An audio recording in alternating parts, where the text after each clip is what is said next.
الحمد للہ رب العالمین والصلاة والسلام علی سید الانبیاء والمرسلین وعلی آلہ وصحبہ اجمعین۔ السلام علیکم ورحمۃ اللہ وبرکاتہ۔ آج ایک اہم موضوع پر آپ سے مخاطب ہوں، اور وہ موضوع مسئلہ قادیانیت سے متعلق ہے۔ آج کل ایک بار پھر سوشل میڈیا پر قادیانیوں کے حوالے سے، ان کے سٹیٹس اور پوزیشن کے حوالے سے ایک بحث چل پڑی ہے۔ اگرچہ کچھ چیزیں متفق علیہ ہیں، ڈیسائیڈڈ ہیں، امت کا ان پر اجماع ہے، لیکن پھر بھی بعض حضرات کوئی نئی بحث چھیڑ دیتے ہیں، اور یہ خطرہ ہوتا ہے کہ امت کے اندر اور خاص طور پر نوجوان نسل کے اندر کوئی کنفیوژن پیدا ہو جائے، لہٰذا اسے دور کرنا بڑا ضروری ہے۔ اور اسی کنفیوژن کو دور کرنے کے لیے اور خالص اصلاح کے لیے میں یہ چند باتیں کرنا چاہتا ہوں۔ ہمارے بھائی ہیں انجینئر محمد علی مرزا، بہت اچھے اسکالرز ہیں، لیکن ان کی ایک کلپ میں نے دیکھی تو مجھے لگا کہ ان کی اصلاح کرنی چاہیے، اور اس کی وجہ سے جو کنفیوژن پیدا ہو سکتی ہے اسے دور کرنا چاہیے۔ انہوں نے اپنی ایک کلپ میں قادیانیوں کے حوالے سے یہ بات کی کہ یہ اہل کتاب سے بہتر غیر مسلم ہے، یعنی جو سٹیٹس یہود کا ہے، نصارہ کا ہے، تو یہ بھی گویا غیر مسلم ہے، لیکن ان سے بہتر ہے، اس لیے کہ یہ قرآن پر بھی ایمان رکھتے ہیں اور محمد الرسول اللہ صلی اللہ علیہ وسلم پر بھی ایمان رکھتے ہیں۔ اور اس سے یہ خدشہ ہے اور یہ امکان ہے کہ اگر یہی سوچ پروان چڑھے تو قادیانیوں کے حوالے سے ہماری جو نوجوان نسل ہے انہیں غلط فہمی پیدا ہوگی۔ تو سب سے پہلی بات تو یہ ہے کہ قادیانیوں کے حوالے سے یہ بات متفق علیہ ہے، اور اس پر آج نہیں بلکہ اس سے پہلے بھی پوری امت مسلمہ کی تاریخ میں یہ بات متفق علیہ ہے کہ جو بھی شخص نبی کریم صلی اللہ علیہ وسلم کے بعد نبوت کا دعویٰ کرے گا وہ خارج از اسلام ہے۔ اگر وہ شخص مسلمان تھا تو وہ مرتد ہو جائے گا، اور اس کے ماننے والے اگر مسلمان تھے تو وہ مرتد ہو جائیں گے۔ اس لحاظ سے قادیانیوں کی وہ پہلی نسل جو مسلمان تھی اور انہوں نے مرزا غلام احمد صاحب قادیانی پر، ان کی نبوت پر ایمان وہ لائے، تو وہ مرتد ہو گئے، اور ان کے لیے اسلام کا قانون ارتداد وہ یہ ہے کہ انہیں توبہ کی تلقین کی جائے گی، اور اگر وہ توبہ نہیں کریں گے تو پھر اسلامی ریاست ان پر باقاعدہ مقدمہ چلا کر انہیں سزائے موت دے گی۔ البتہ جو اس وقت قادیانی موجود ہیں، جو قادیانیوں کی اگلی نسل ہے، جنہوں نے اسلام چھوڑ کر قادیانیت اختیار نہیں کی بلکہ قادیانیوں کے گھر آنکھ کھولی ہے،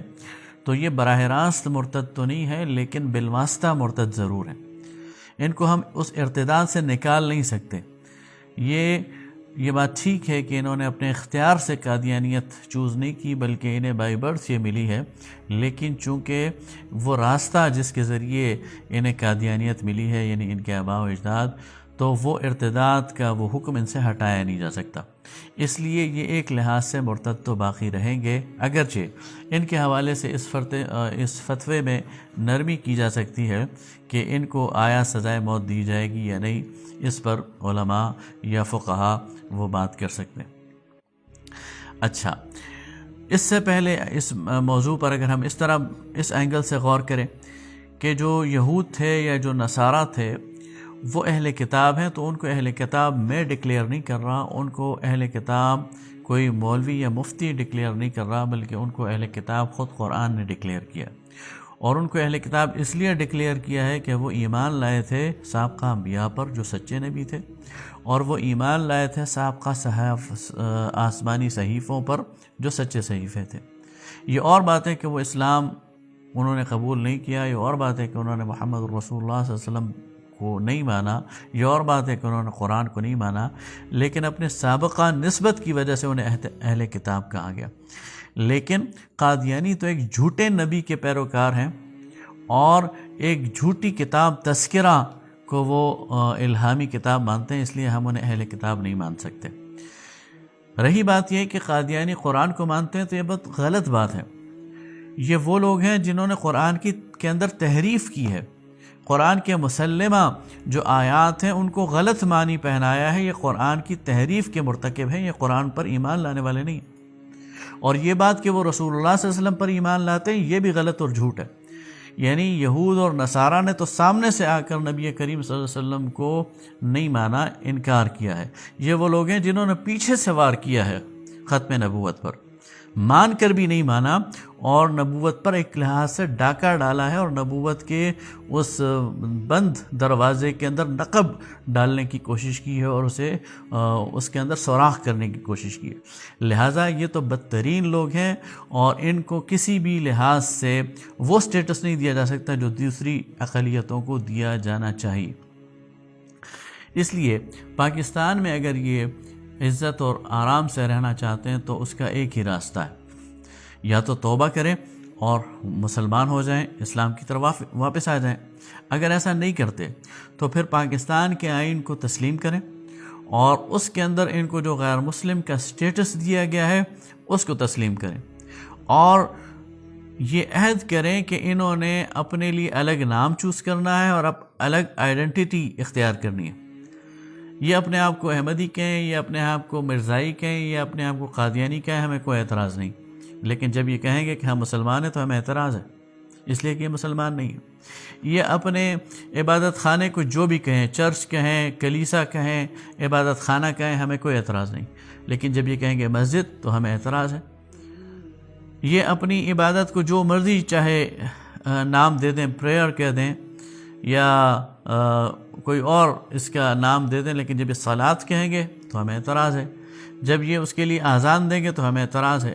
جب یہ اپنے نبی کی بیوی کو ام المؤمنین کہیں گے تو ہمیں اعتراض ہے، جب یہ اپنے نبی، جھوٹے نبی کے بیٹے کو یا اس کے بعد آنے والے کو خلیفہ کہیں گے تو ہمیں اعتراض ہے، اس لیے کہ یہ سارے اسلام کے شعائر ہیں، اور ان کو ہم کسی غیر مسلم کو استعمال کرنے نہیں دیں گے۔ اور کیوں کرنے نہیں دیں گے؟ اس لیے نہیں کرنے دیں گے کہ اس کی وجہ سے کنفیوژن پیدا ہوگی۔ ایک عام مسلمان جو بالکل سادہ لو مسلمان ہے وہ کنفیوز ہو سکتا ہے اگر یہ بھی اپنی عبادت گاہ کو مسجد کہیں اور ہماری بھی مسجد ہو، اور وہ وہاں جا کر نماز پڑھنا شروع کر دے، تو اس کا تو ایمان گیا، اس کی تو نماز خراب ہو گئی۔ اس لیے ایک سواد اعظم کو، مسلمانوں کو، ان کے نوجوان نسل کو بچانے کے لیے قادیانیوں کو پوری طرح ایکسپوز کرنا ضروری ہے، اور بالکل وضاحت کے ساتھ انہیں کارنر کرنا ضروری ہے، اور بالکل ان کے اوپر ٹھپا لگا دینا ضروری ہے کہ یہ قادیانی ہے، یہ مرزائی ہے، یہ احمدی ہے، تاکہ ہمارا نوجوان، ہماری آنے والی نسلیں وہ ان سے الرٹ رہیں، اور ان کے پاس جا کر ان کے کسی اس آلودہ عقیدے کو اپنا نہ لیں۔ اس لیے انجینئر محمد علی مرزا صاحب اور اس طرح کے دیگر جو لوگ ہیں انہیں ذرا احتیاط کرنی چاہیے کہ کسی ویسے ہی ایک ایڈونچر کے شوق میں اور لوگوں کی توجہ حاصل کرنے کے لیے ایسے کام نہیں کرنے چاہیے جس سے امت کے اندر کنفیوژن اور اضطراب پیدا ہو۔ وما علینا الا البلاغ۔